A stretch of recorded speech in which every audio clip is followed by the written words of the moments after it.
So, dear colleagues, it is my pleasure and honor to welcome you on behalf of the Russian International Affairs Council at our meeting that we have organized together with the Asian Institute of Diplomacy and International Affairs from Nepal.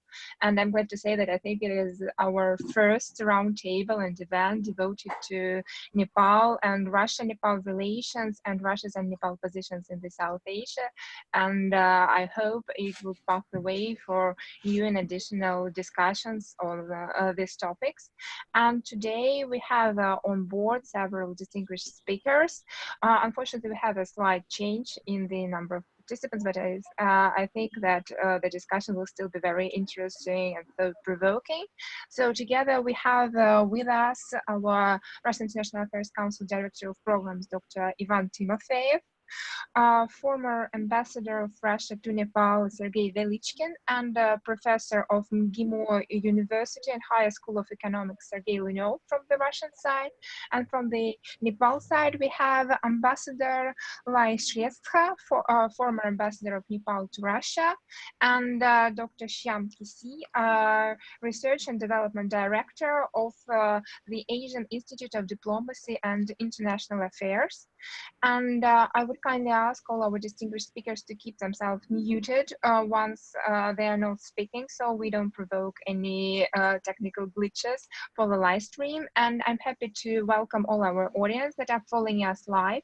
And I remind you that if you have any questions or issues, you could ask them in in the YouTube or Facebook chat, and my colleagues will transfer them to me. And I hope that at the end, after the main intervention, we'll have a bit of time for an open discussion. So please feel free to ask your questions. And I'm happy to give floor to Dr. Ivan Timofeev to deliver his remarks first. Thank you very much, Ksenia. Dear colleagues, good morning. It's a great pleasure to welcome all of you at our joint event. Indeed, I would confirm what Ksenia said, that this is our first event, joint seminar with colleagues from Nepal. And I think it's a matter of high importance to discuss mutual visions on the regional situation in South Asia affected by COVID-19 now, and also to look at the broader context of international relations in the region, not to speak about bilateral relations, of course. I must say a couple of introductory words that COVID-19, of course, affected all of the sides of our life all over the world, and indeed turned to be a game changer. We got used to the situations when global challenges, global black swans like COVID-19 usually affect in a most severe way the developing countries. But this time the situation is different. The developed countries suffered most. Among them are the United States, countries of European Union, and they're still suffering. The United States is among the leaders which are suffering from the COVID-19 in terms of numbers. But this doesn't mean that the other sides, the other parts of the world stay safe. COVID-19 has not yet finished. World Health Organization warns us that the second wave of the disease is very probable, and one of the forecasts is that the main hit of the second wave may occur in Asia, in Africa, and in other parts of the world which were much less affected by the first wave. And South Asia region is one of the most vulnerable places in this regard. So it's very important for us on the bilateral level to exchange best practices on how to counteract the consequences of COVID-19, and also to understand what should we expect afterwards. The key thing is how would the economists, the national economists and the global economy in general be restored after the pandemics. Well, at the best, we will have a V scenario when there is a slump after the pandemics and during the pandemics, and then the growth when it is over. The worst scenario, if we have an L scenario when after the pandemics there would be a stagnation due to the loss of consumption and production chains.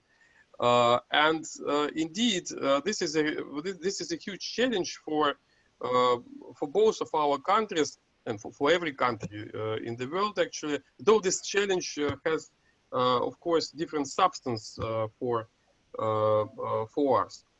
Another point, another important thing we should discuss, in my view, is the global context of the international relations in South Asia. What I mean, first of all, is increasing competition between, if not to say rivalry, it's not a competition, it's rivalry, if not a confrontation between United States and China. This year, this confrontation became more salient, and COVID-19 accelerated this confrontation. We see a drastic change in the US strategic documents towards China. And of course, South Asia would be involved in one way or another in this increasing competition. United States are making a stake on India as a potential ally in containing China. And of course, China on its side would make an attempt to ally in one way or another with other regional players. So we live in an interesting time, in quite a turbulent period. The COVID-19, of course, increased the uncertainties we have now in regional affairs and in global affairs. I do hope that these uncertainties would not lead to extreme scenarios, to the drastic deficit of resources, to more aggravated humanitarian problems, and not to speak about more extensive confrontation between regional and global players.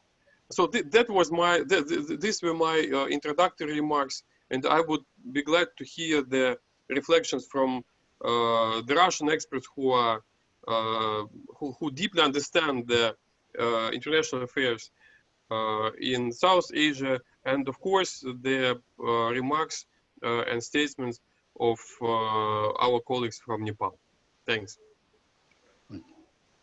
Thank you so much, Dr. Timofeev, for giving such a broad framework for our discussion. I'd say that we have a number of issues that we would try to cover during our discussion. First block of issues deals, I think, with Russia-Nepal relation, what they have been and whether they have been changed by the pandemic and new global challenges. The second block of issues deal with Russia's and Nepal's position in international dynamics in South Asia. Of course, the situation is quite different because Nepal is part of South Asia, and Russia is striving to be a big player in South Asia, but by many actors, both in region and outside the region, it is sometimes seen with some kind of skepticism in its activities in the region. And of course, we can say that it has big partnership with big regional players, for example, India. And of course, we see that its relations with some smaller states, including Nepal, may be underdeveloped.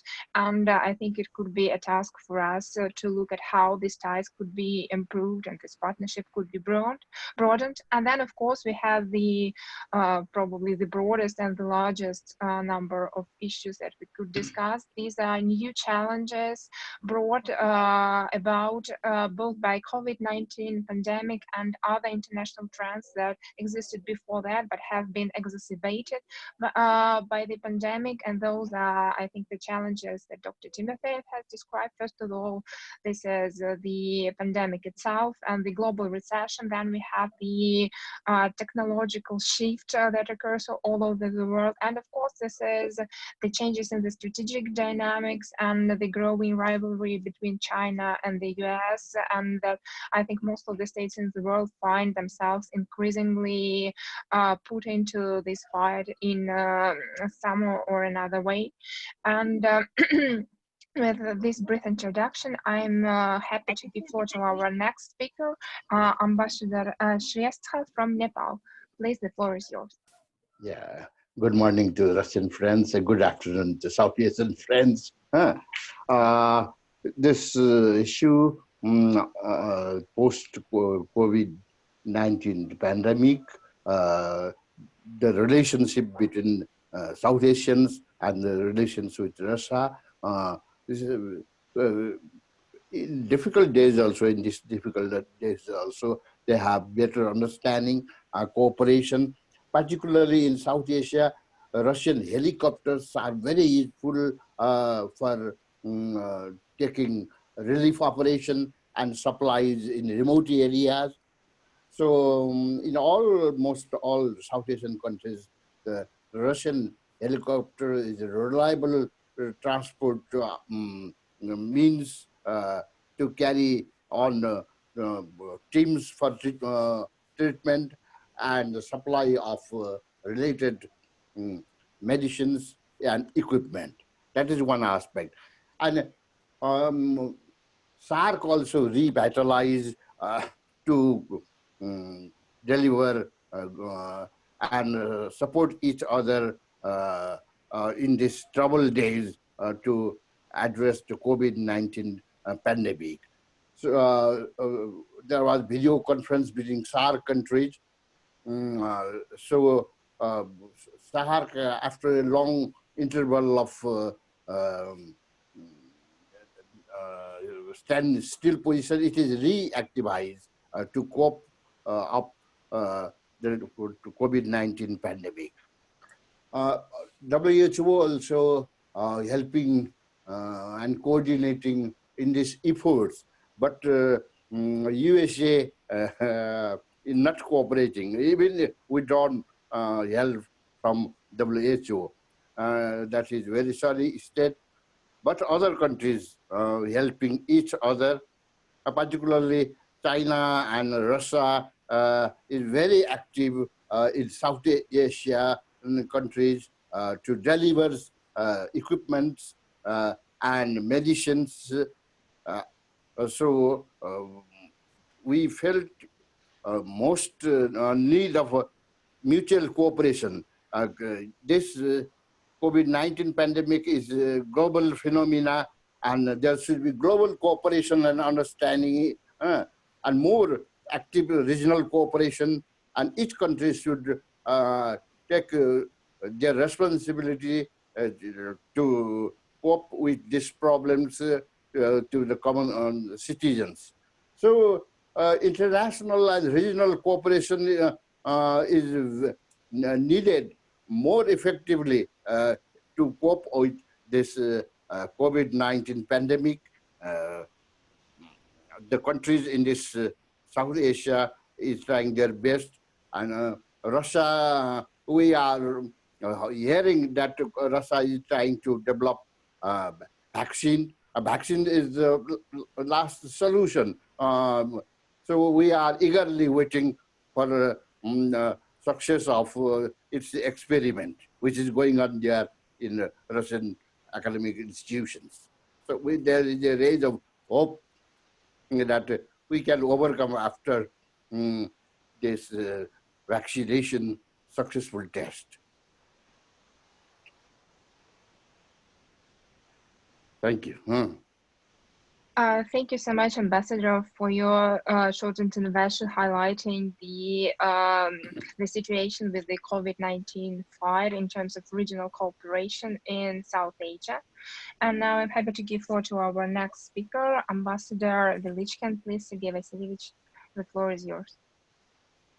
Thank you very much, Ksenia, and I would like to first of all express my utmost gratitude to the organizers for having provided us with this wonderful, unique opportunity to interact. Well, I am quite delighted to see again Ambassador Hiranya Lalji, with whom we interacted in the past on many occasions. Of course, personally, which was also much more pleasurable. But well, that is the reality of the changing world. We have been imposed by COVID to share such virtual platforms, and this is probably the reality for some, to persist for some longer time to come. I would like to also start, since we are discussing COVID now, with great and sincere thanks to the Nepalese side, to the Nepalese state and government for having extended the Russian side extremely needed assistance when it was needed. At the time we had our citizens in Kathmandu in dire stress, in need of evacuation, and on the 20th of April it was possible, it became possible despite extreme pressure of circumstances and many difficulties of logistical kind, mostly, in a decisive degree, it was because of cooperation of the Nepalese side. Thank you very much for that. We will remember it here in Russia. Of course, one would also like to express sympathies to the Nepalese people who have been affected by this very alien and absolutely unpredictable and sudden thing which has visited Nepal maybe a little bit later than other countries, but still the presence is there. Well, we know official statistics, they are somewhat, well, should I say modest, if this is the right word, but still 17,000 people who have been officially, according to official statistics, affected in Nepal, far away from the world-recognized centers of pandemics. Well, this is saying something, you know, about the reach of this disaster. Besides, we all understand, of course, that these statistics are also the result of, they reflect the extent to which it was possible to use tests and to find out the reality, which probably I don't think I'll make a dire mistake if I presume so, much more sinister. Well, when we try to analyze the impact of COVID pandemics on a country like Nepal, some things are quite obvious. They are already there. For example, what we see now in the migrant diaspora, in that numerous community of Nepalese who are subjected to all kinds of deprivation in the countries where they reside. as migrant workers. Especially we know about these stories in the Middle East, and we know about even more dramatic side of it, which is connected with the return of migrants. We may say, I don't know, maybe Ambassador, you will clarify this point, or Dr. Shyamji, but it seems that mostly the pandemics, as far as Nepal is concerned, is the result of these migrants returning back, mostly from India. And well, this is one point. Another point, which is equally obvious, is the loss in terms of tourism, which was a growing industry and proving to be quite indispensable for building up Nepal, which we all would like to emerge. Modernized country with developing contacts and bringing more and more investment from outside and providing good stimulus for local national investments. This loss is also obvious, but generally speaking, we don't know yet, at least it is not visible from here, what the real impact is on the general state of industry, trade and investment in Nepal. Because the restrictions, the lockdown, all these things which are differently described, but boil down to one single reality of the economy being severely affected. Well, one can only imagine, knowing the realities of previous disasters. I'm sorry to bring up the memory of a great earthquake, but as a person who was in Nepal at the time, I can only testify to the fact that the impact was quite severe. It was disastrous, and the country seemed to be destined for years to struggle with it. Now that the country was just, and then too, well, it's controversial to what extent, was just beginning to recover.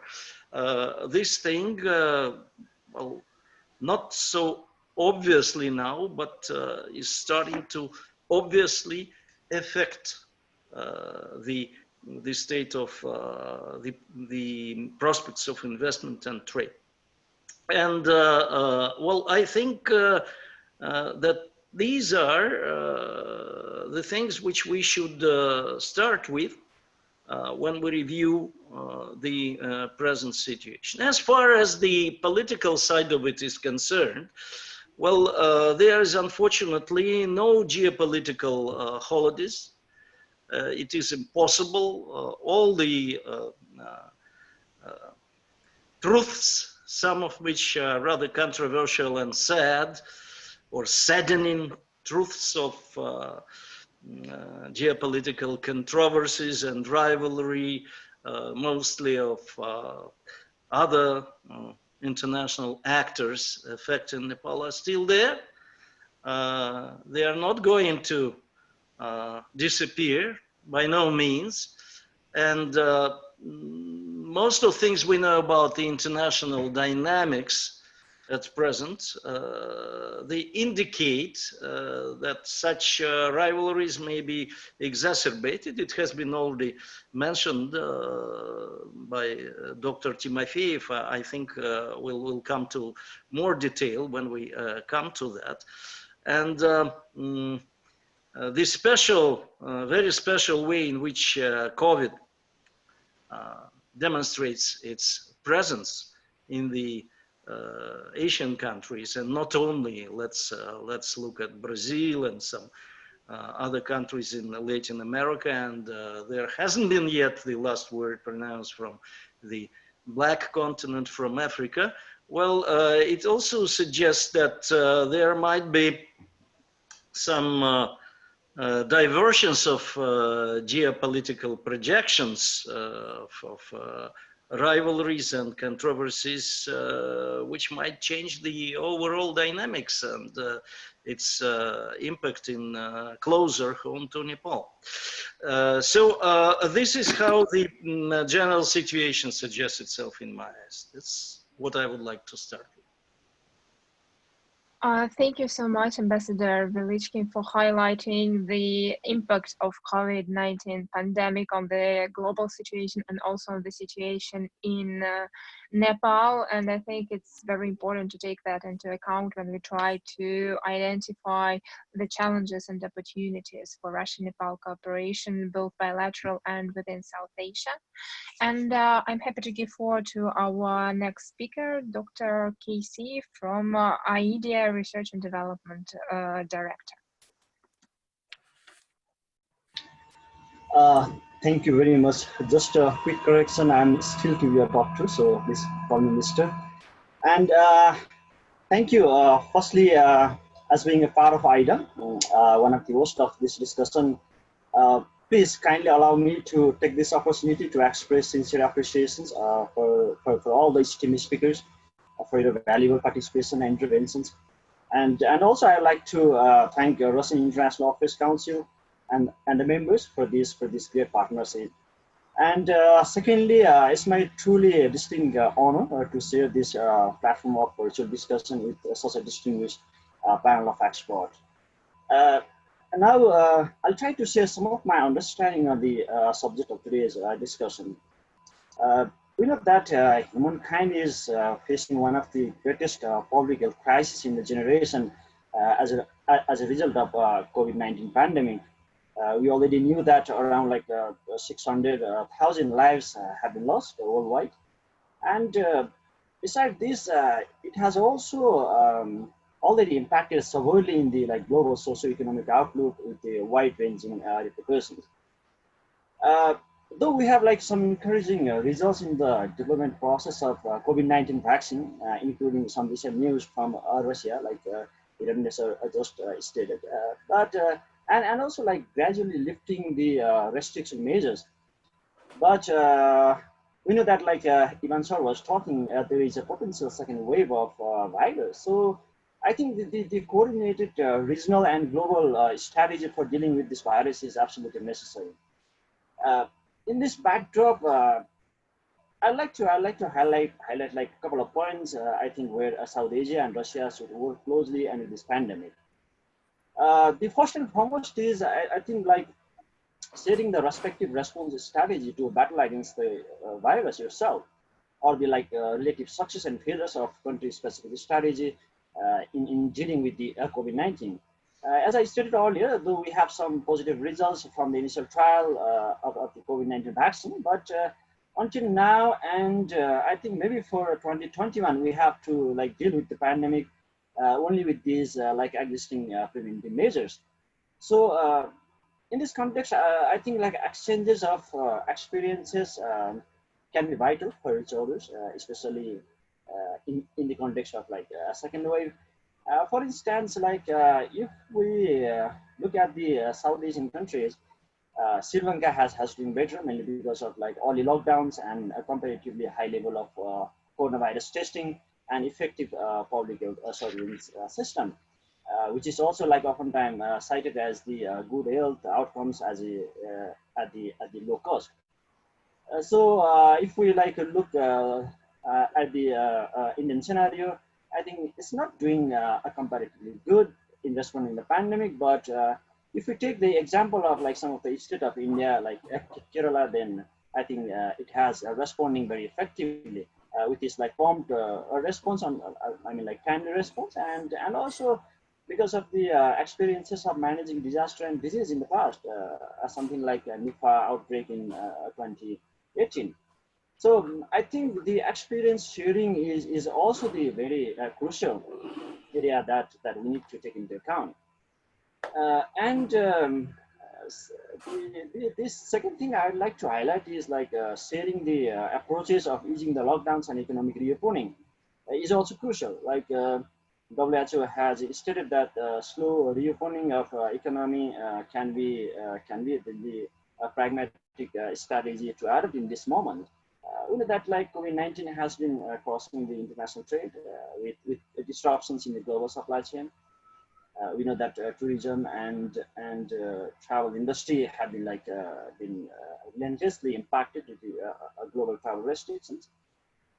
Countries may have, in this point of time, like different approaches for dealing with it.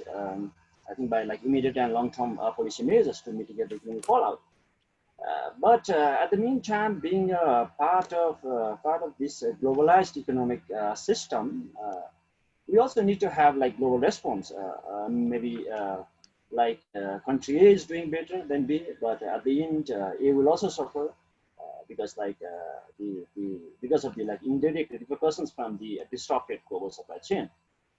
So I think third and another important area that South Asia and then Russia can cooperate is research and innovations sector.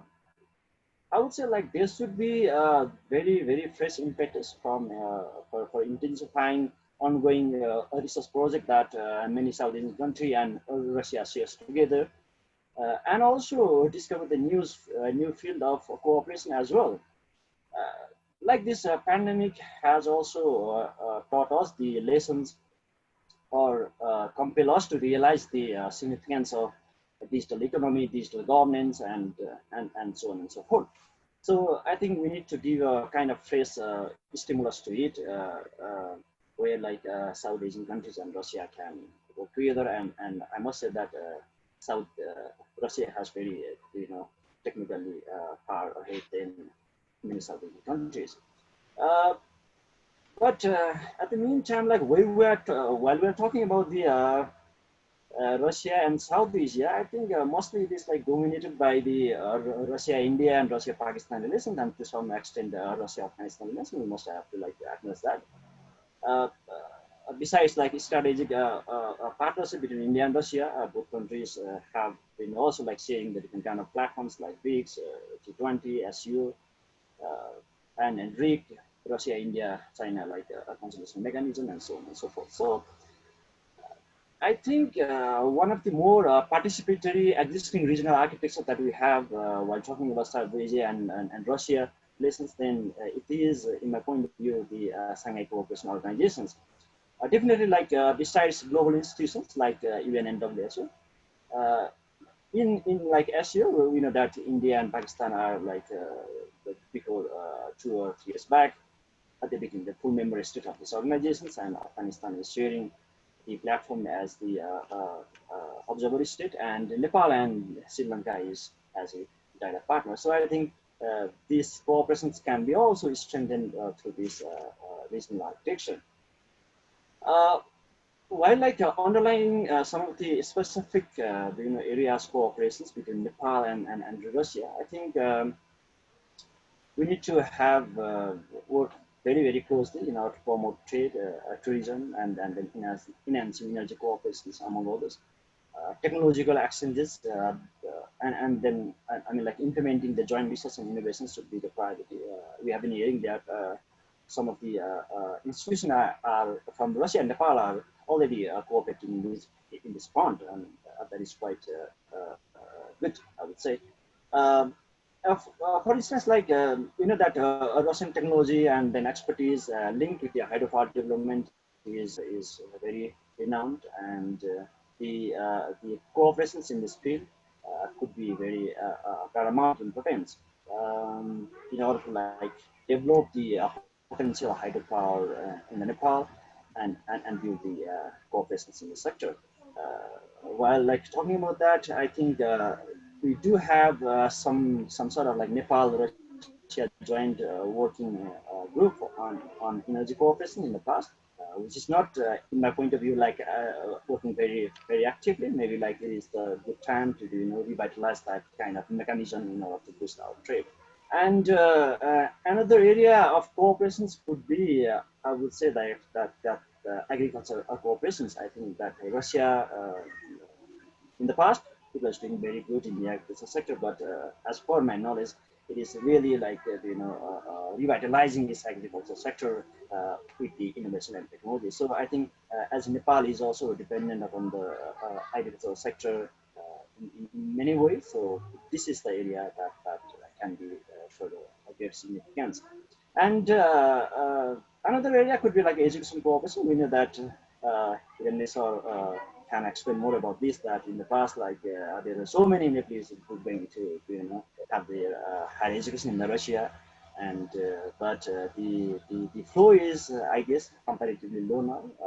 Education cooperation is a very great part of public diplomacy as well, in order to understand the culture and then context of each other. So I think we need to also have work or enhance some kind of cooperation in this field as well. And I think like talking about global, we can also like apply this for our relations. The some of the area that one could be like for what like many experts are like articulating the risks of vaccine, so-called vaccine nationalism, because like we know that there are some news coming from around the world, but after the like development of the vaccine, then how we are going to provide like manage to the like whole world is also like another great area of concerns that we need to think. Many like scholars are pointing out that vaccine nationalism can take over the vaccine multilateralism. So another area is like we know that global power is dispersed widely among the countries, unlike one or two power dominating in the global order in the past. So increasing geopolitical and geoeconomic push and pull is there in the global power structure, and as well as the in South Asia as well. So we know that India and Russia has strategic partnership.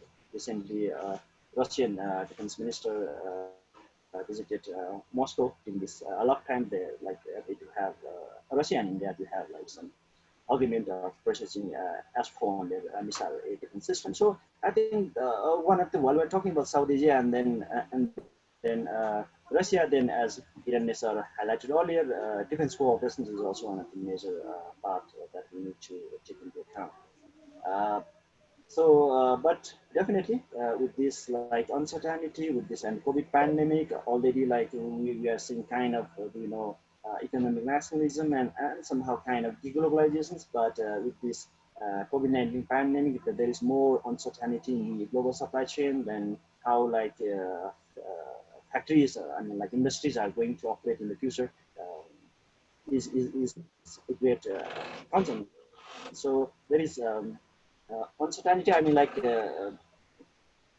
in the context of like reconfigurations of the balance of power.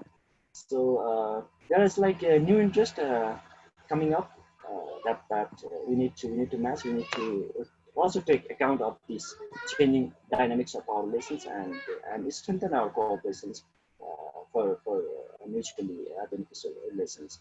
So I think I'll stop here. Then if there is any question, I'll try to answer. Thank you very much. Thank you very much for your very detailed and broad intervention, Mr. KC. You've described, I think, not only the regional dynamics, but also, which is, I think, very important, highlighted possible areas for Russian-Nepal collaboration, namely the technologies sector, agriculture, energy, education, and also health and distribution of vaccines.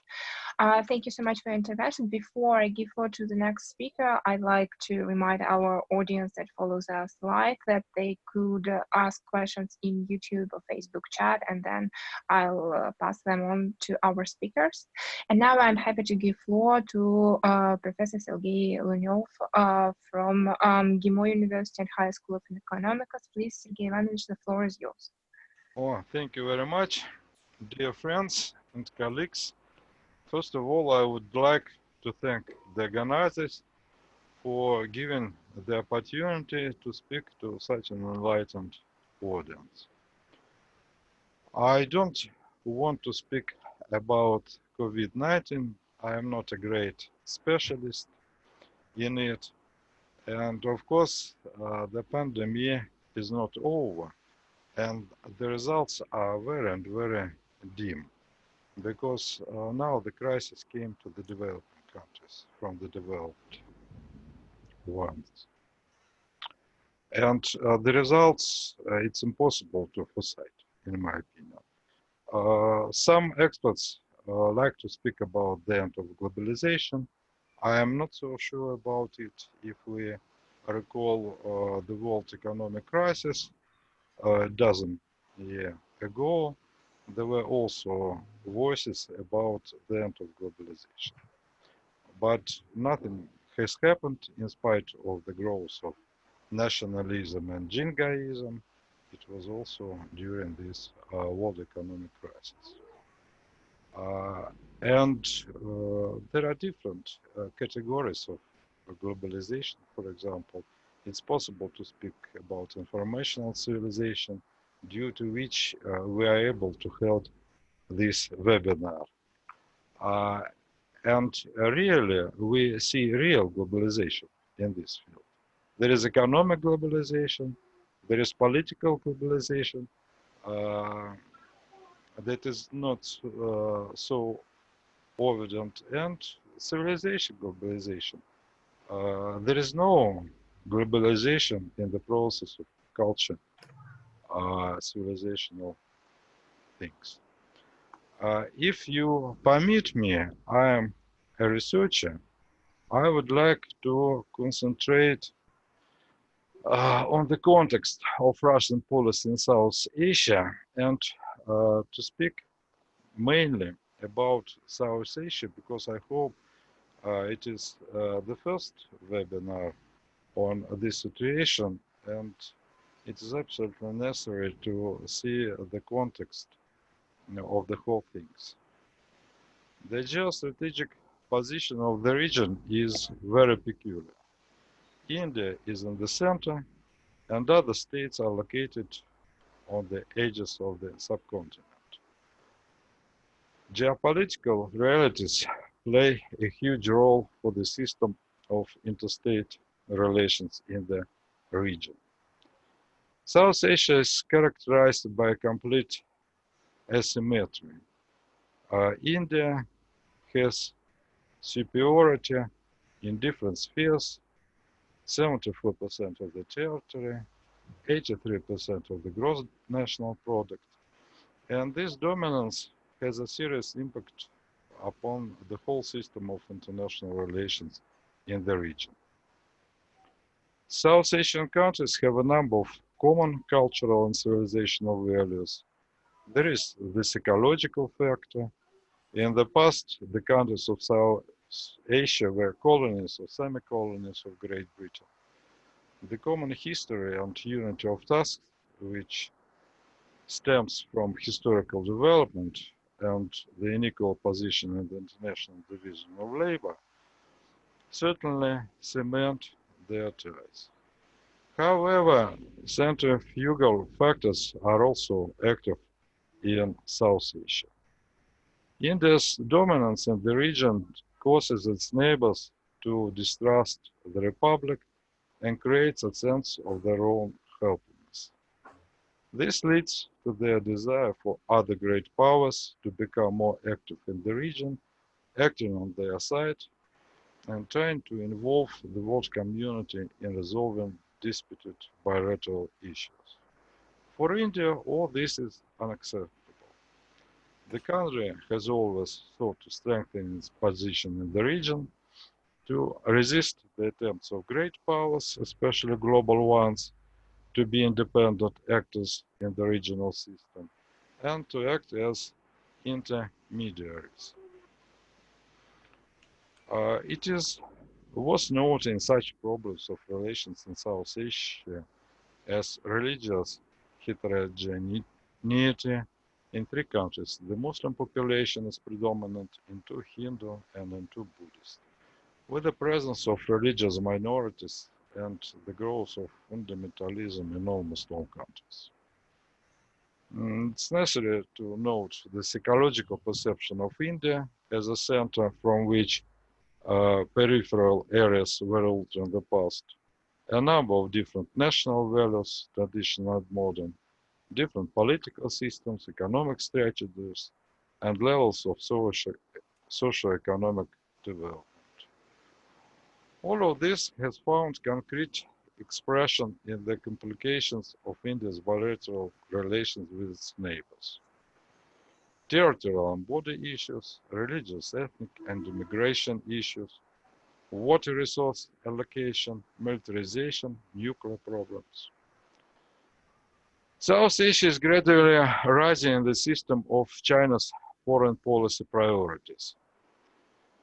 Maybe I'm wrong, but it is primarily due to the growing influence of India in the world.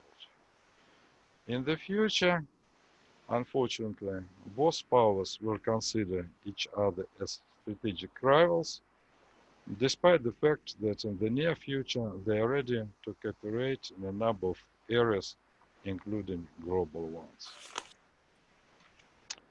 Pakistan, aware of its weakness in relation to India, has always sought to use an external factor to counter the Asian giant.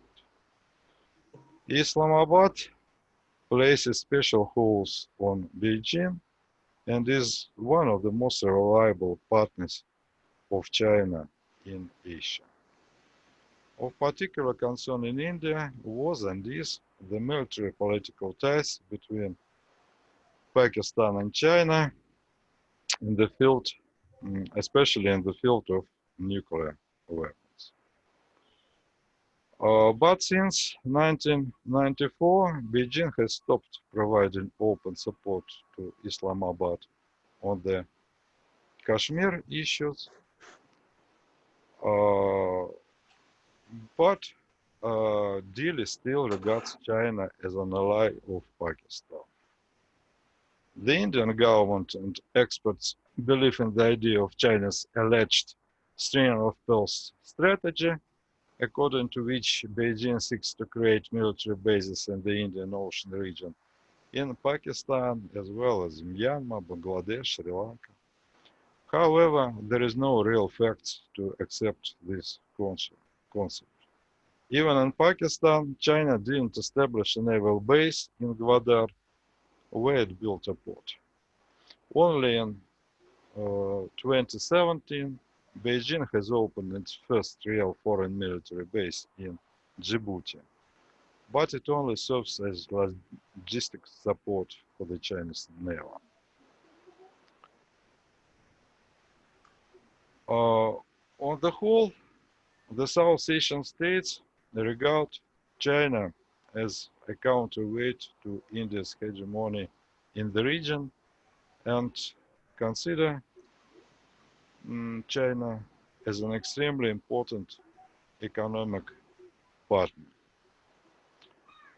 For more than 70 years, India has viewed Nepal, let's speak about Nepal now, as a weak link in ensuring the security of the Himalayan region, which determines its special strategic interest.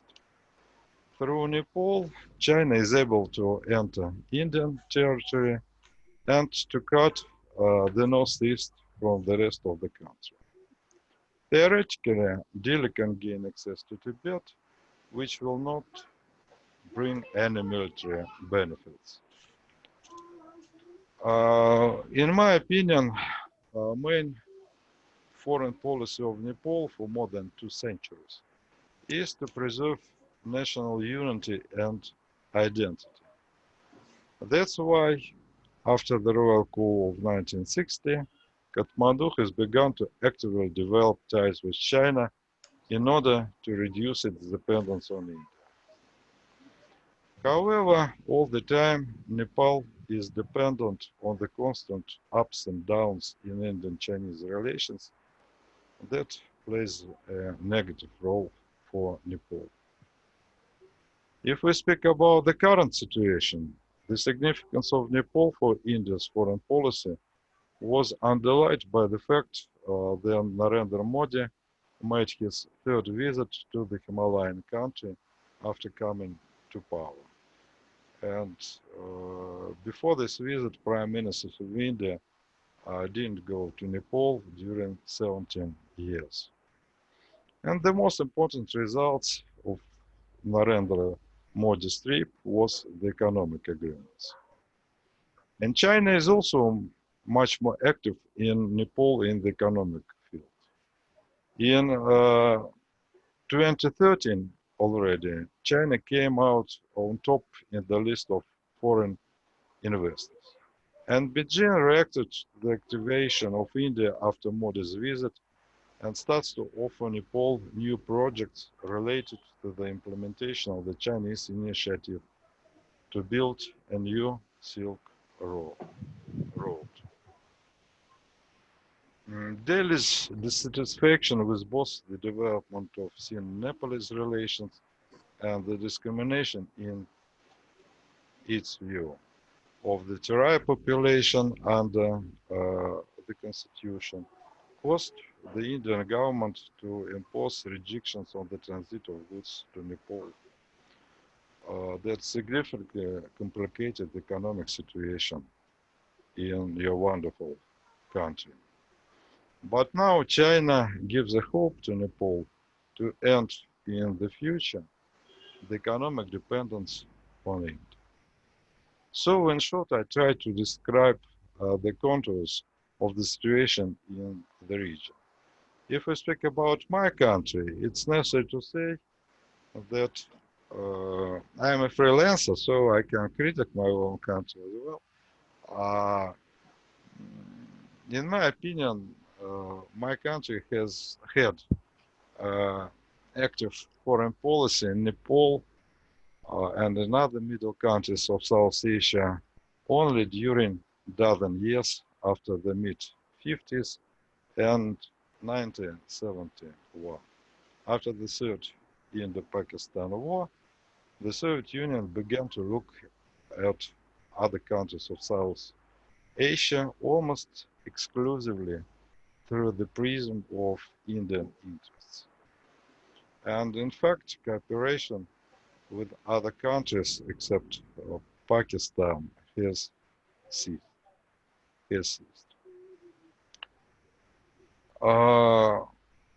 If we speak about the prospects of Russian policy in South Asia and in Nepal concretely, in my opinion, it's necessary to say that India will remain Russia's top priority state in South Asia for a long time to come. But there is one very important factor. Russia initiated the RIAC triangle, Russia, India, China, that provides the basis for the BRICS. The three countries obviously share the unacceptability of establishing a unipolar world, and fundamental factor of the triangle is also the opposition to growing Islamic extremism and radicalism. Unfortunately, the triangle is almost inactive in the Asia Pacific.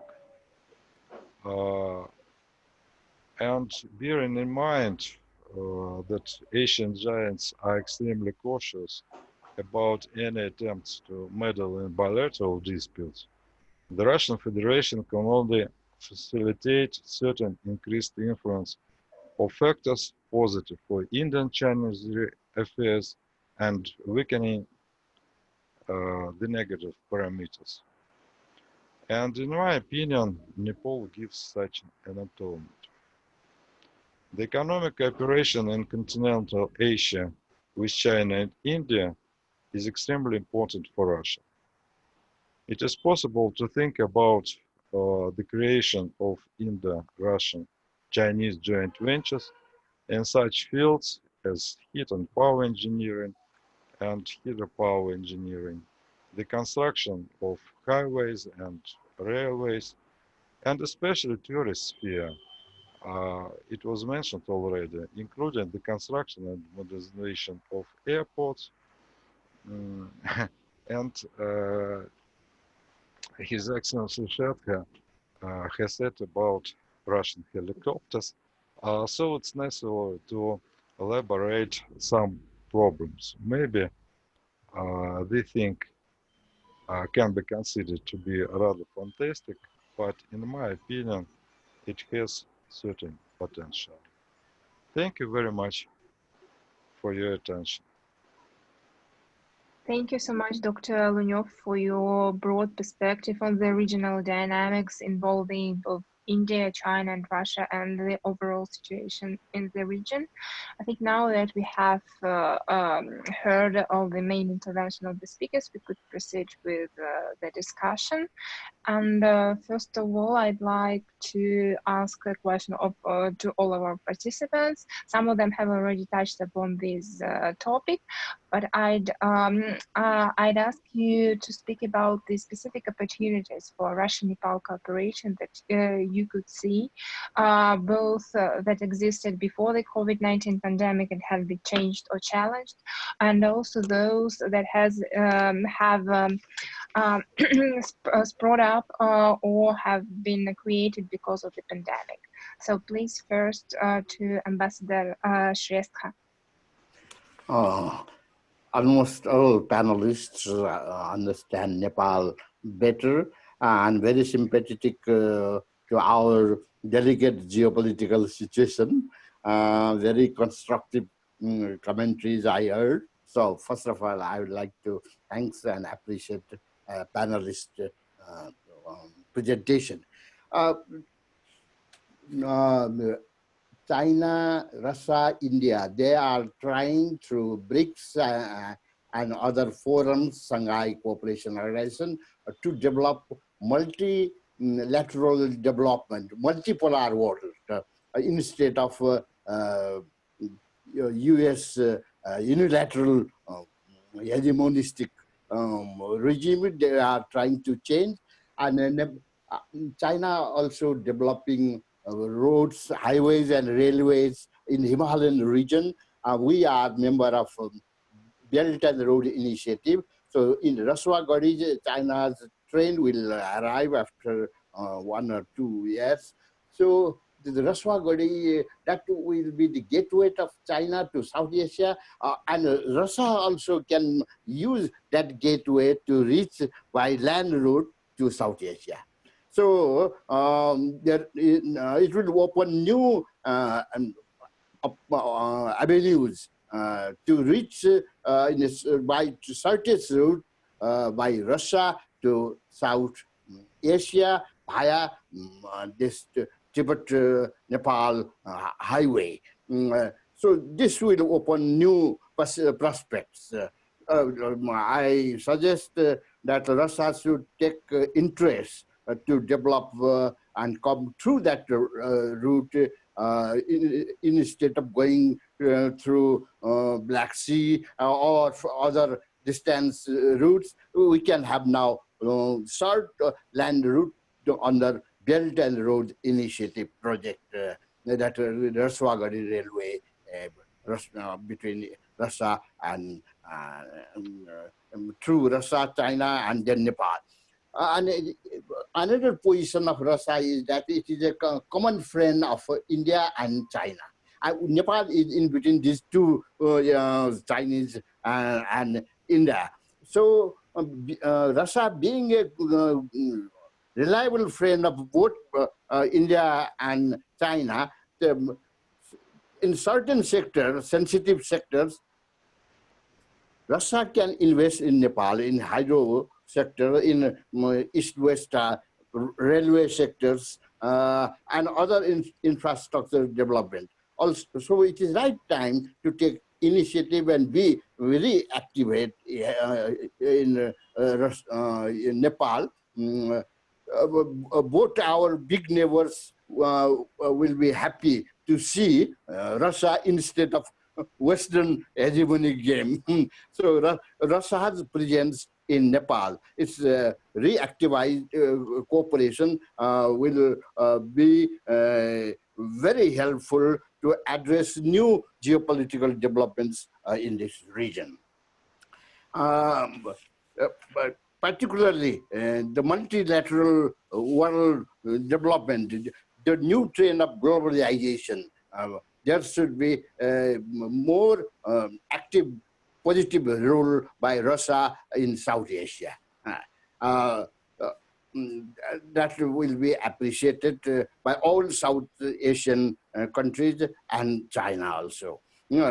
So to develop new world order, free from Western hegemonism and based upon collective self-reliance of the region. Russia is basically Euro-Asian power. So it should be more active in Asian area, including India, Nepal, and China. That's is my emphasis. And as a second point is that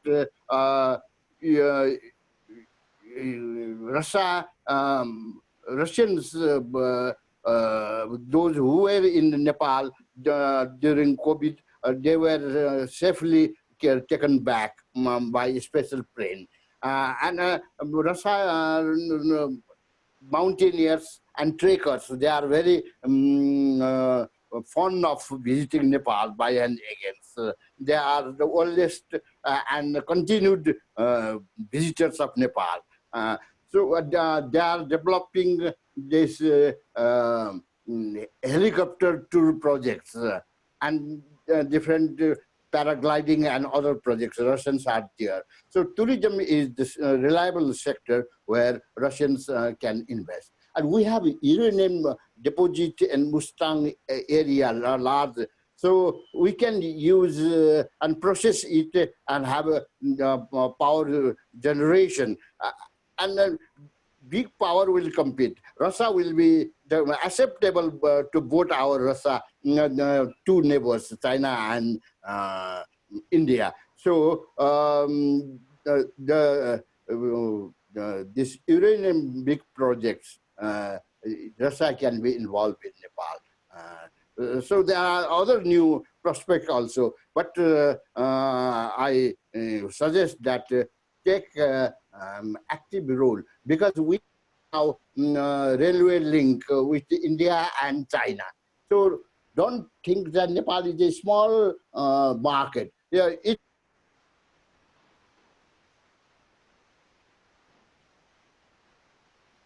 in markets. Investment in Nepal means easy accessibility with these two world's largest markets. To implement brick speed in Asia. So let Russia take most active role and use Rasuagadi rail link under BRI as the gateway, shortest gateway to Russia's to reach in South Asia. Thank you. Thank you so much, Ambassador. And now, Ambassador Velichkin, would like to hear your perspective on the opportunities for Russia and Nepal collaboration. Well, thank you very much, Ksenia. Well, I have followed the logic of my colleagues. Well, it seems that a lot which has been mentioned actually was the result of all those discussions and fortunately some contacts which we have had in our relations, let us say, over the last 10 years or so. I was part of this dialogue when it revived, let us say, after glitches connected with well-known internal domestic events in Nepal. Well, it seemed that we are gradually moving to probably start discussing and then gradually come over to implementation of some of the projects in the priority areas which suggest themselves. Some of them mentioned by by our Nepalese colleagues. Unfortunately, the situation even then was bringing us to a conclusion which seems to me now the overall and probably absolutely categorical conclusion of any analysis of COVID implications for trade and investment. I don't think that we are now anywhere in the world on the eve of some big state supported investment programs, let us say outside immediate neighborhood of biggest actors in the world investment market. Well, as far as the situation in Russia is concerned, we are now amidst a great national debate guided by the president of the nation on how we should, let us say, utilize our internal resources to come out of the situation where we find ourselves as a result of the pandemics. And it seems that there are going to be huge investment programs internally, domestically. And the debate is where should we find those resources, and how indeed we should prioritize the visible challenges which we are faced with. I don't think that this situation is going to change. Moreover, we find a similar debate in Europe with this very ambitious program of 750 billion. And we are probably going to see quite an interesting development that way in the United States themselves. So the future in the investment field now is much more than even before, despite the fact that all these trends had been visible, let us say, even a decade back already, more for bringing some private investments, for trying to somehow envisage such kind of investment stimulation, which will work, let us say, locally on a very particular attractive programs, attractive elements of national designs. Well, these designs would be, of course, the result of national strategies, but they will be implemented with the emphasis on national investors playing the primary role, and some attractive stimuli evolved in the process.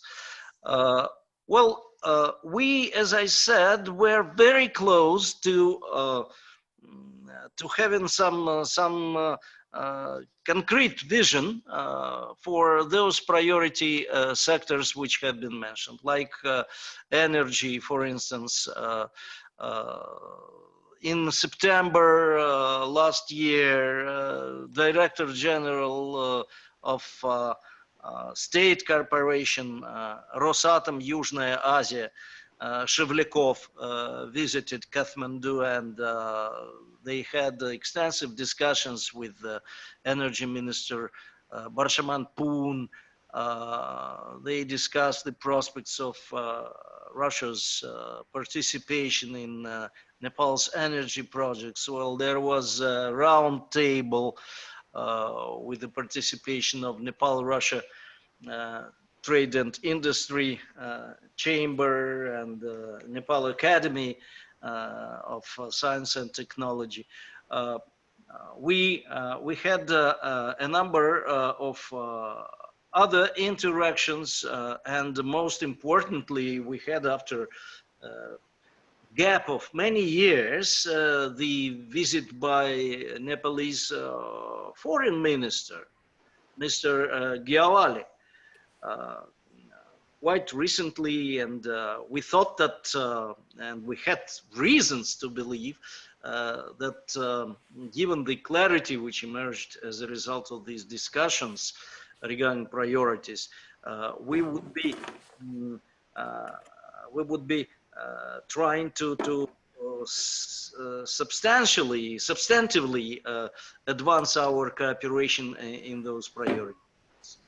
But unfortunately, right now, as you all agree, well, there is no possibility even for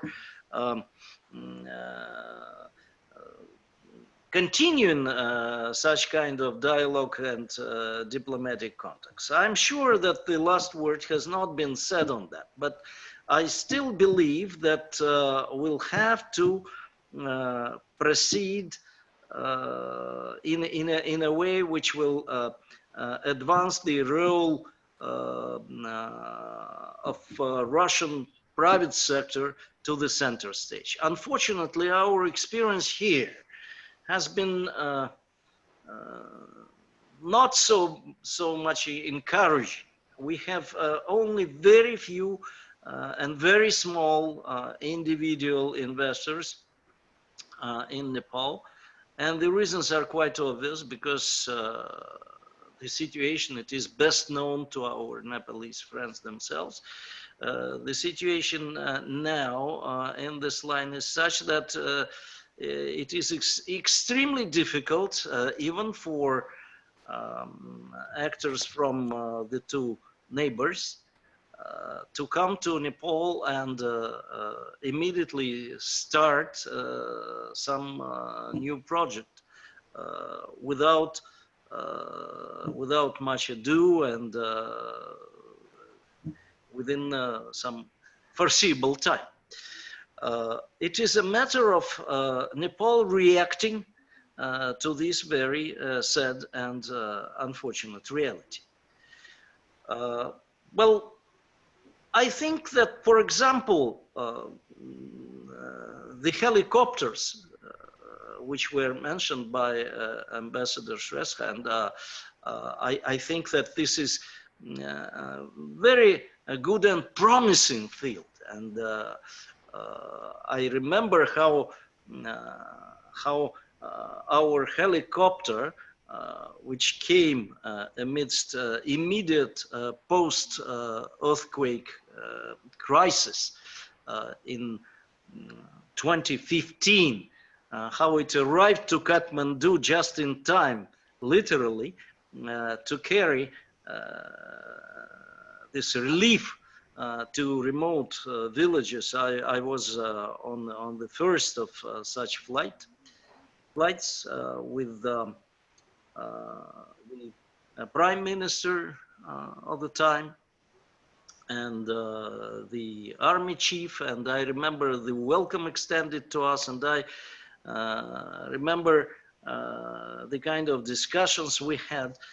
Both sides would like to very much take advantage of very good experience we have acquired in the process of preparing that deal at the time. Unfortunately, the realities on the ground are such that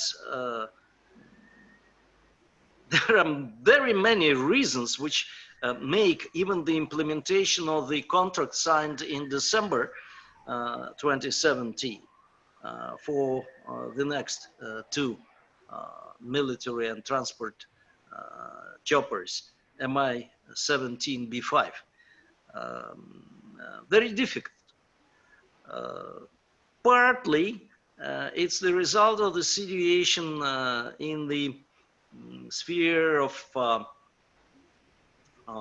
financial deals implementation, resulting from those well-known notorious sanctions introduced by some outside but very powerful international actors.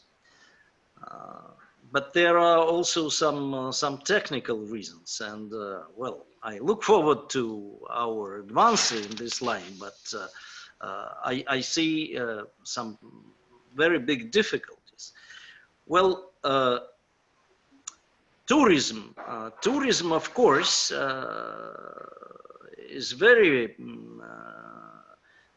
attractive line of both investment and let us say in general advancement of our relations, but before we resolve the problem of direct link between Moscow and Kathmandu, which realistically is possible only if we also have some measure of Indian understanding and even probably better cooperation in this regard. I don't think that we'll have any real breakthrough in these terms. And as for Russia taking part in such ambitious projects, which of course are very exciting as ideas go, as for instance building some kind of highway through Tibet. Well, that requires investment on the scale which probably no country will be realistically capable of mobilizing in a matter of well, dozens of years. Unfortunately, these are some of the realities. I think there is no other way for Nepal rather than trying persistently make its presence noted and its voice heard in the international fora on the side of those who want to develop extensive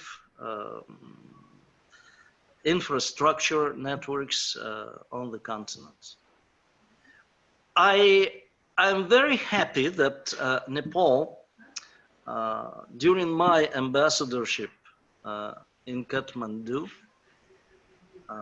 back in 2015, became a dialogue partner of Shanghai Cooperation Organization. But, well, maybe with some measure of impoliteness, inquire from my Nepalese colleagues, what has been the advantage over these 5 years for Nepal, which the country has really used due to this status. I can't recall any international or even national Nepalese coverage of fruitful participation of Nepal in the Shanghai Cooperation Organization. And that despite the fact that there is already a project of Nepal upgrading its participation to observership. Now, just imagine if Nepal could use the opportunity which summits and different kinds of interactions internationally covered in the press provide to a country which wants to be seen and remembered as part of this developing Eurasian cooperation. I'm sure that this is one of these realistic ways which are underused by Nepal. Moreover, may I afford myself to suggest that an outsider may be even more surprised, given that through all these years, we observe the very, should I say, unusual for Nepal of the last half a century, stability in the government. The government, which has a very big parliamentary majority, the government which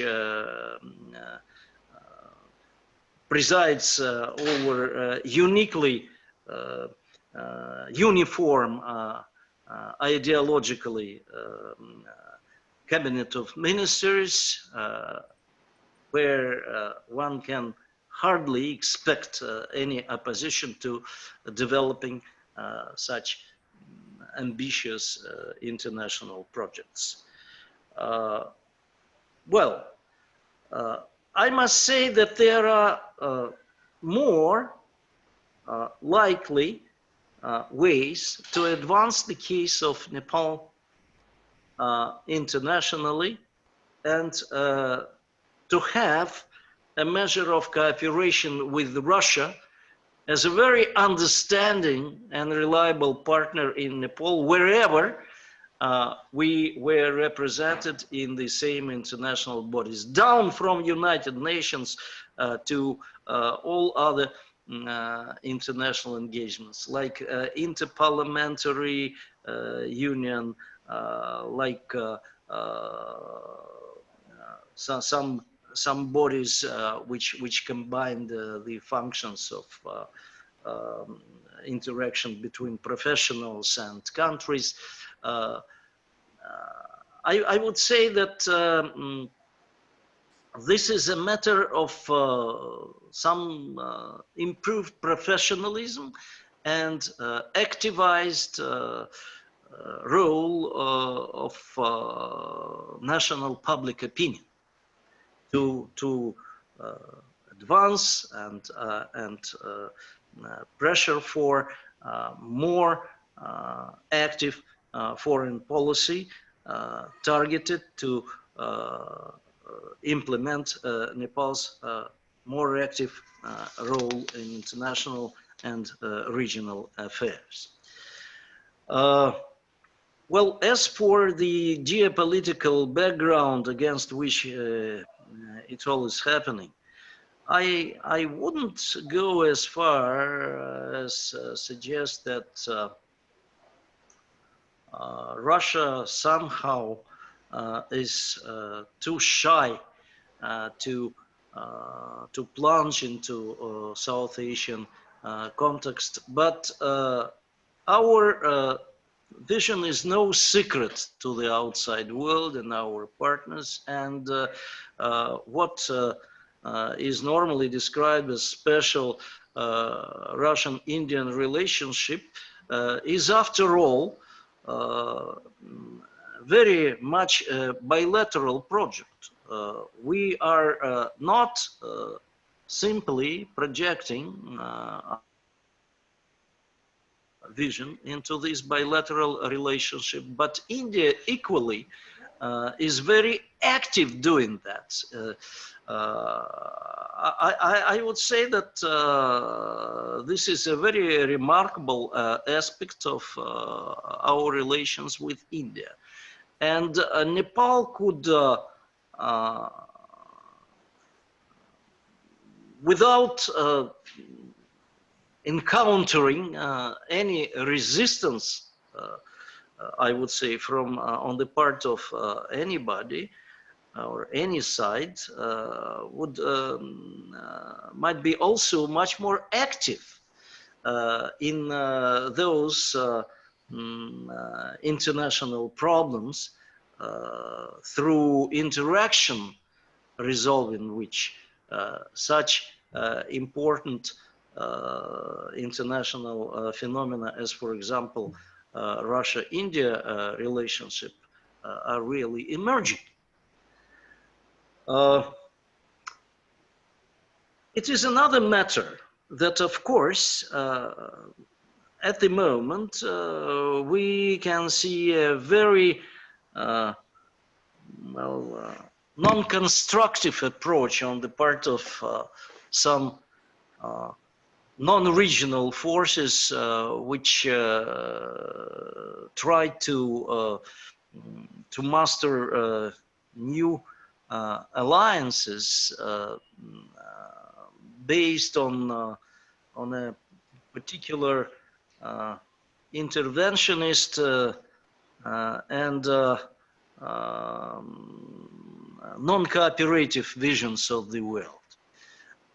But speaking in terms of post-COVID realities, somehow I don't think that the scope and the extent of ambition underlying such projects is supported by a resource which the authors of such geopolitical designs might be having at their disposal immediately in the post-COVID world. Besides, there are going to be some challenges to such kind of vision, which would result from the realities of post-COVID world, which would require to reissue. Here I agree with the idea which was voiced by my colleagues, reissuing the globalization. I think it is the compulsion. We are not going to see the globalized world the way it was functioning, let us say, a couple of years before. But it remains an enigma which trends, and there are different trends we can watch now at this moment, would really prevail. To my mind, that suggests that everybody should review their national interest realistically and with a great measure of self-introspection, and probably cut down the options they should be using, the options of their choice. Having this realistic approach uppermost in their minds and start acting on that. To my mind, this approach at some stage would definitely help us also in our bilateral affairs. And just one minor remark, because it has been twice mentioned that Russia is working on these vaccine projects, and it may be very helpful if this is somehow also used in our bilateral relations. Well, not being an official figure and not having a mandate to make any statement on the subject, I may simply basing myself upon some experience and some dialogues I lately had in my present position. Well, I may assure you that, of course, when Russia really develops something positive and scopeful in this regard, you may be sure that we'll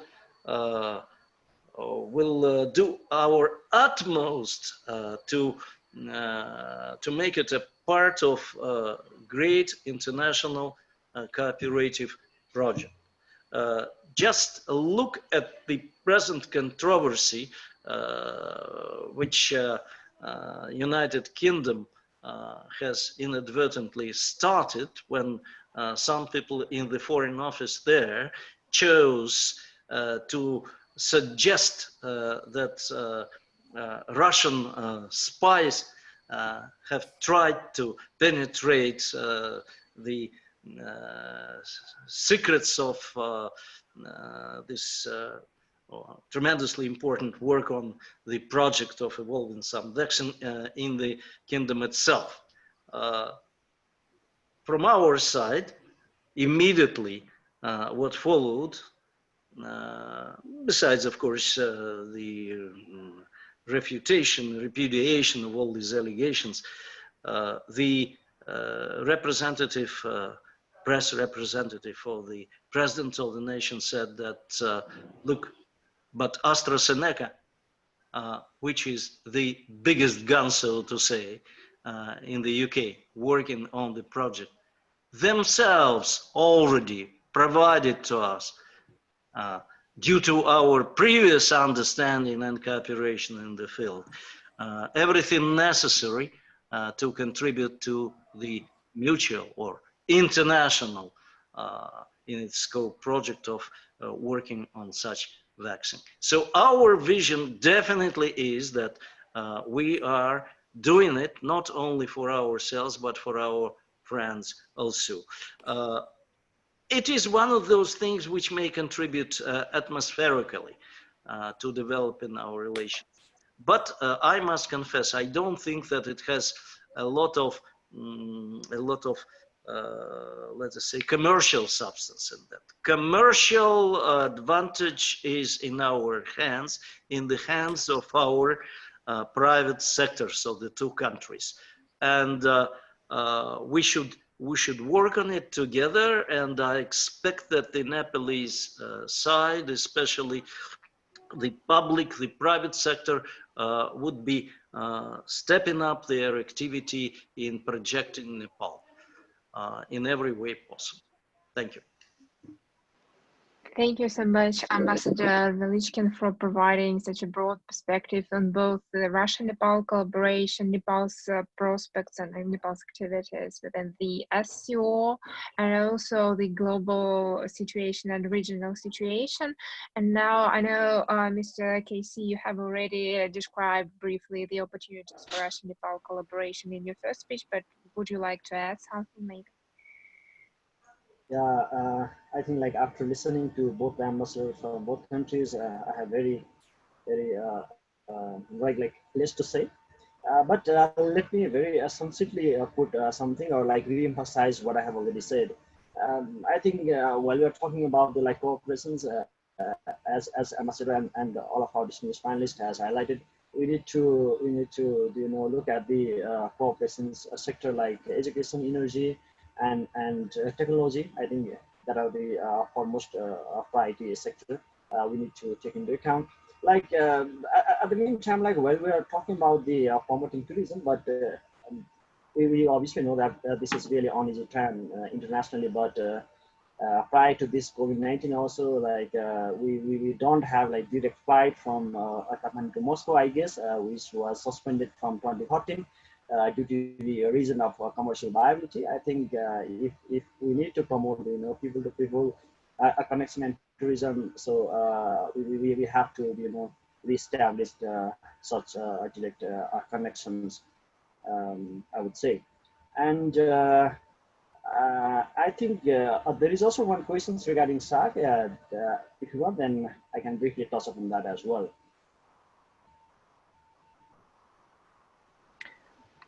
Is that fine? Yeah, sure. Yeah, okay. I think like while talking about the South Asia, that we know it is unfortunately one of the most like interconnected region in the world with average like 5% of interregional trade among the country. The process like the SAC process has been installed many times in the past, but lastly, from 2014, we hosted the SAC summit in Kathmandu, and it is supposed to like hosted by Pakistan and Islamabad in 2016. But prior to that, we had like unfortunate incident between India and Pakistan that we called the Uri attack, and the summit has cancelled from then.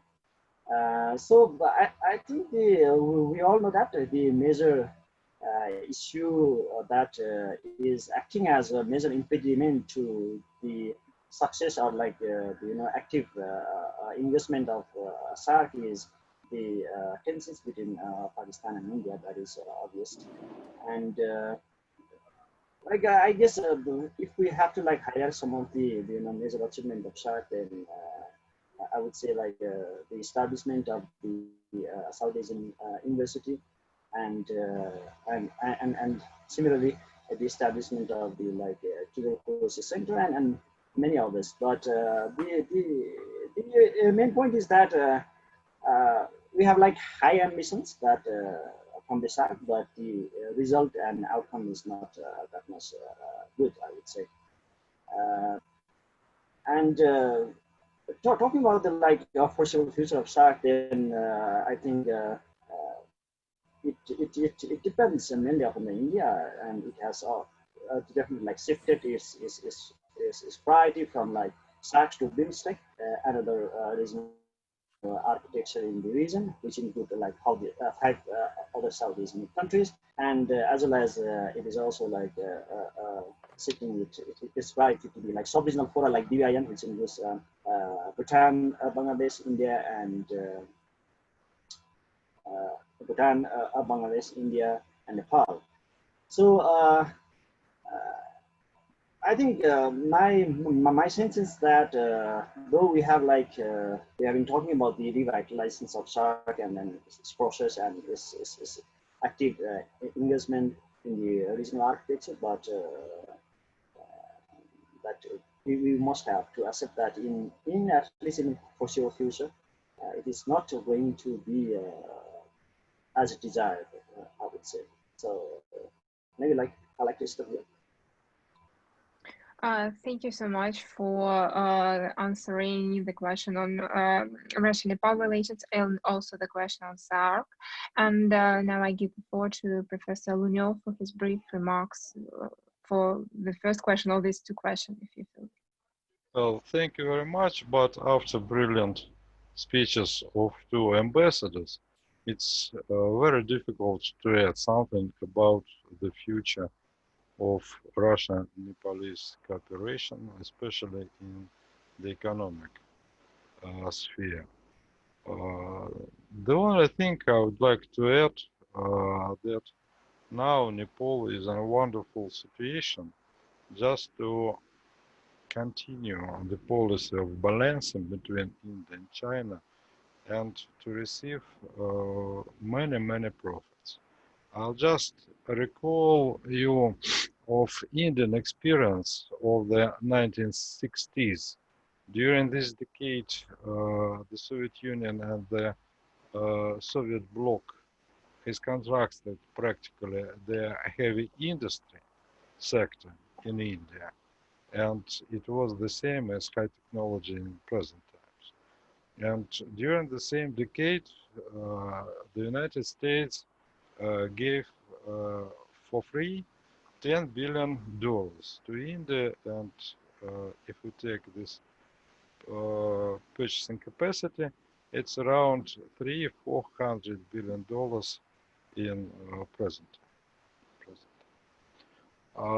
So, as Prithvi Narayan put it in Dibio Padesh, Nepal is like a yam between two boulders, but it is possible to find quite good ways out of it.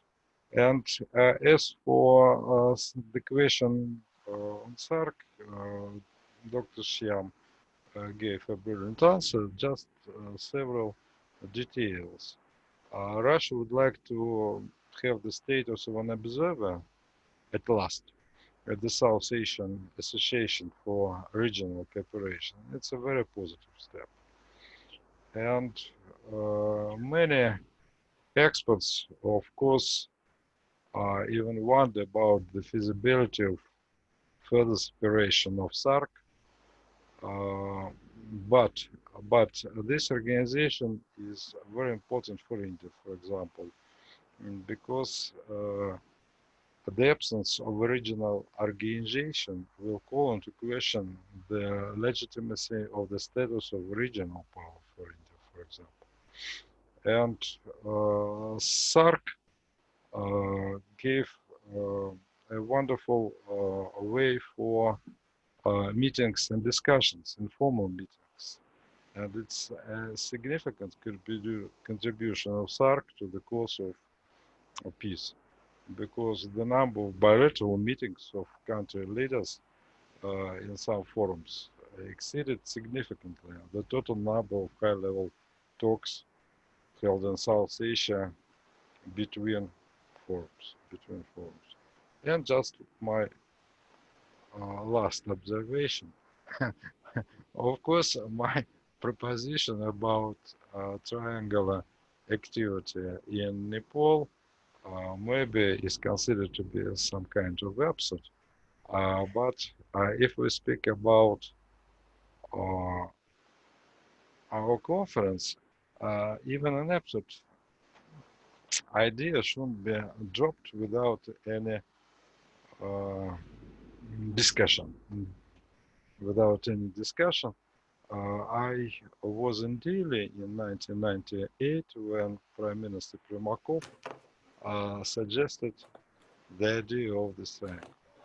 And it was really a shock, not only for Indians themselves, but for our diplomats in India who phoned me and asked what the idea is about.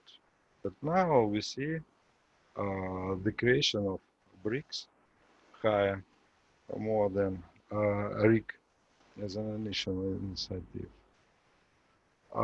So maybe it's possible to find some ways to implement, maybe not many, but at least some things. And Nepal, in such case, will play a wonderful role because the major problem between China and India is the lack of confidence.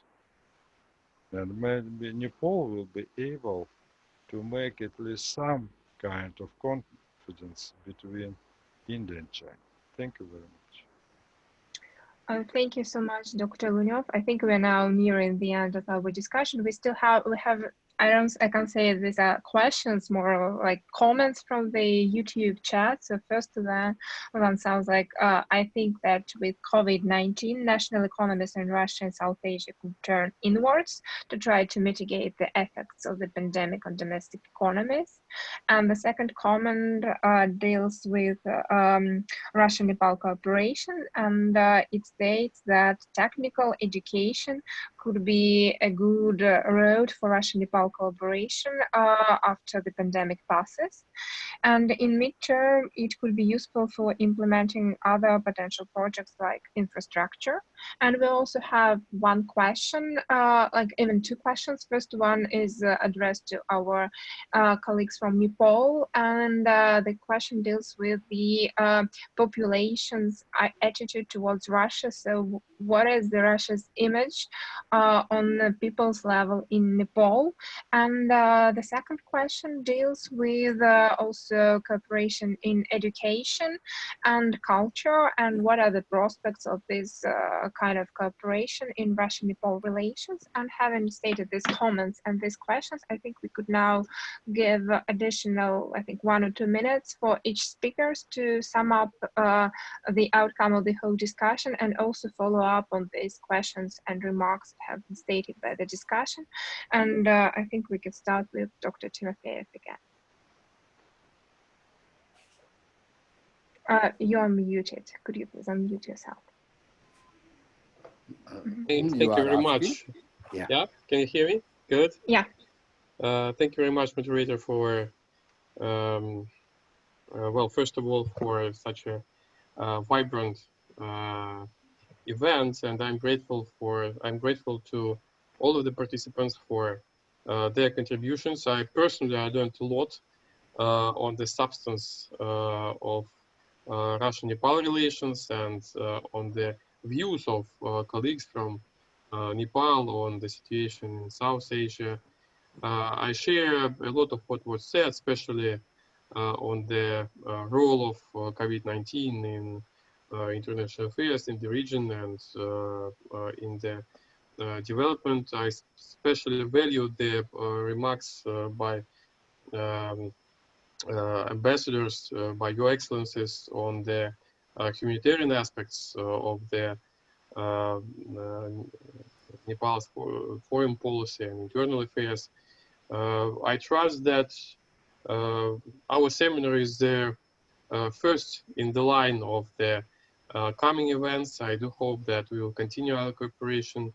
And one of the formats we can propose for the future is, for instance, the exchange of written comments for the websites of our organizations to fix our ideas on paper, right? So it's very good that we have an exchange of opinions in such a roundtable, but the next step could be the fixation of some of the points on paper and publication of these points and papers on the websites of our organizations.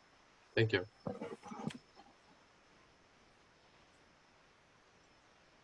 Тебя не слышно. Thank you so much, Dr. Timofeev, and now to Ambassador Shrestha.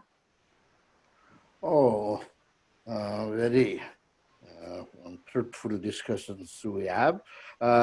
In short, I will like to mention 2 points. One, that from next year, we will have surplus power production, and transmission line towards India and Bangladesh is under construction. So Bangladesh is another market of Nepalese hydropower. So there is regional cooperation perspectives in power sectors, and Russia returned technicians very active in Nepal, and Russia have constructed Panuti hydropower project. So if there can be one institution to study hydropowers and its impact in economy, so Russian technical persons and Russia returned our students, Nepalese experts, they can collaborate. So that is one prospect I would like to know from my Russian friends about this. And at the same time, Cuba is one of the glorious example in health sector. So looking this pandemic, there can be a new area of cooperation between health sector experts and people of Nepal, and Russia can launch a regional center in Nepal to study more and serve during this pandemics. Thank you. Thank you so much, Ambassador. And then I'm happy to give the floor for final remarks to Ambassador Velichkin. Oh, thank you very much. When I was now listening to what my colleague and dear friend, Ambassador Hiranya Lalji was saying, I thought, why not develop just as a wider initiative, and that is really what I think we can do, and there have been some attempts in the past to materialize this idea. Why not establish some kind of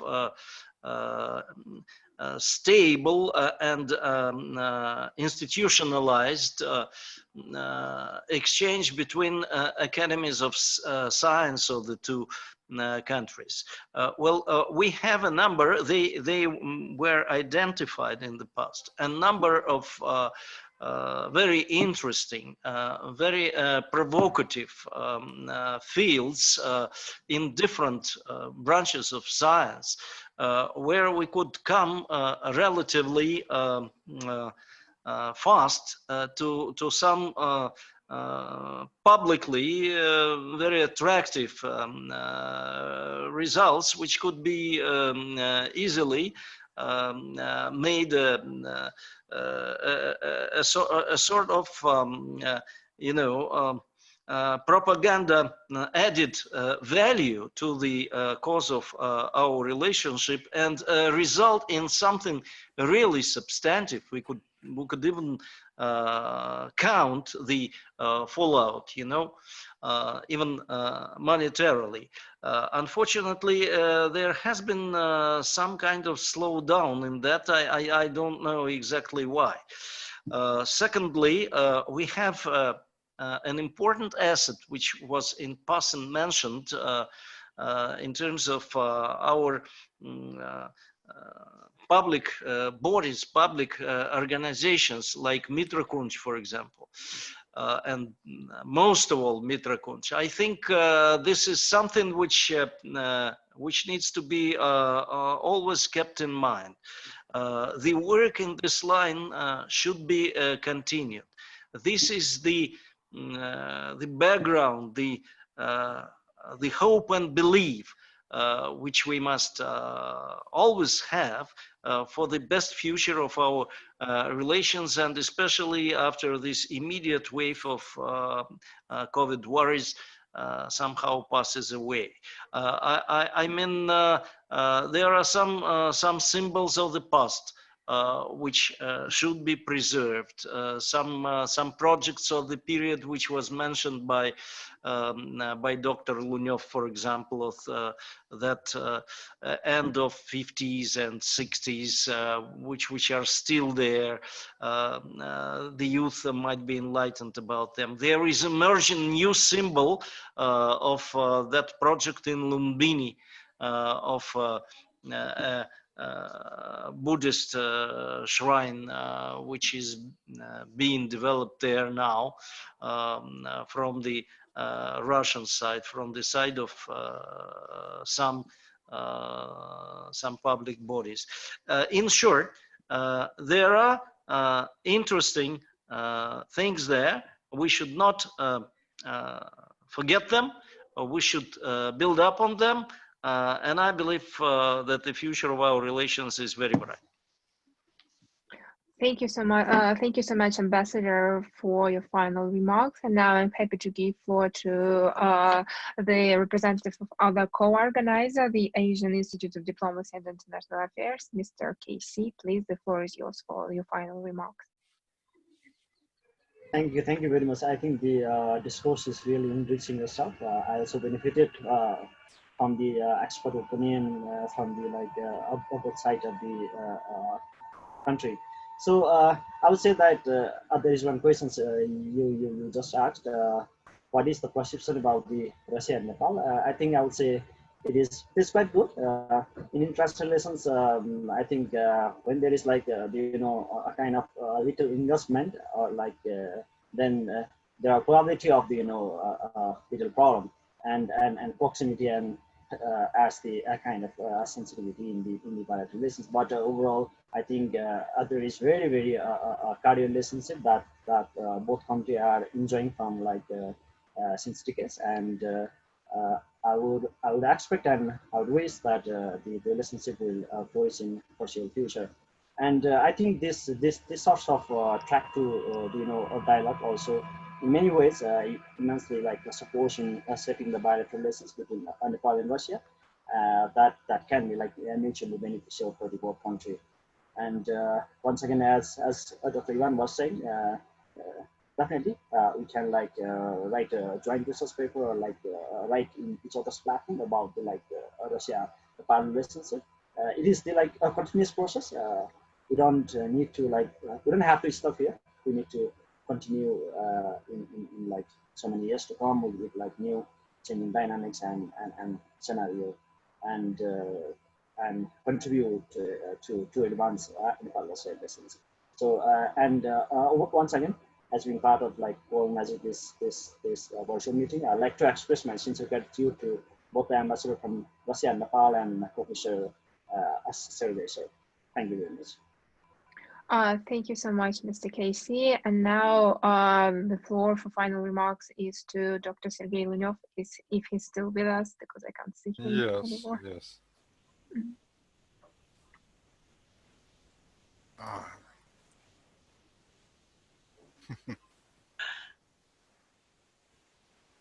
I hope that everything is okay now. I can only agree with practically all suggestions made by my friends and colleagues. And it's absolutely important, in my opinion, to continue the contacts between Russia and Nepal in different spheres, and the continuation of such webinars is a great thing, especially in the conditions that just now we are able just to have these webinars. It would be extremely difficult to have joint conferences and seminars. Now it's much more easy job than it was before. And as for about questions, the question about the education ties, yes, am I right? Yeah, there was a question about education and culture ties between Nepal and Russia. Yes. In my opinion, it's necessary to begin the enrollment of Nepalese students in Russian universities. And as far as I understand, to this day, there is a very real appreciation within Nepal of the value of Russian higher education, particularly for medical and engineering professions. And higher education ties should be strengthened. They are rather weak, unfortunately, now. And it's also need to promote more vigorous cooperation between scientists. And it's possible to say that the present webinar is a kind of really improving ties between researchers, diplomats, and teachers. Thank you very much.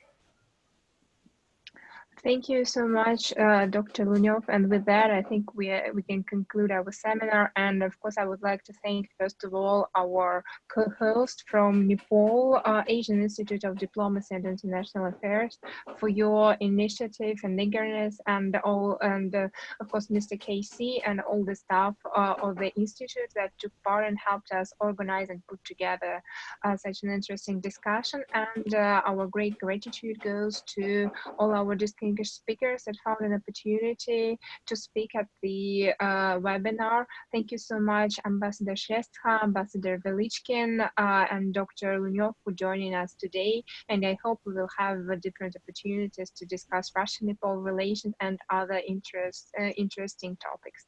Thank you so much for joining us today. And of course, thank you so much for the audience that followed us on YouTube and Facebook. Thank you so much.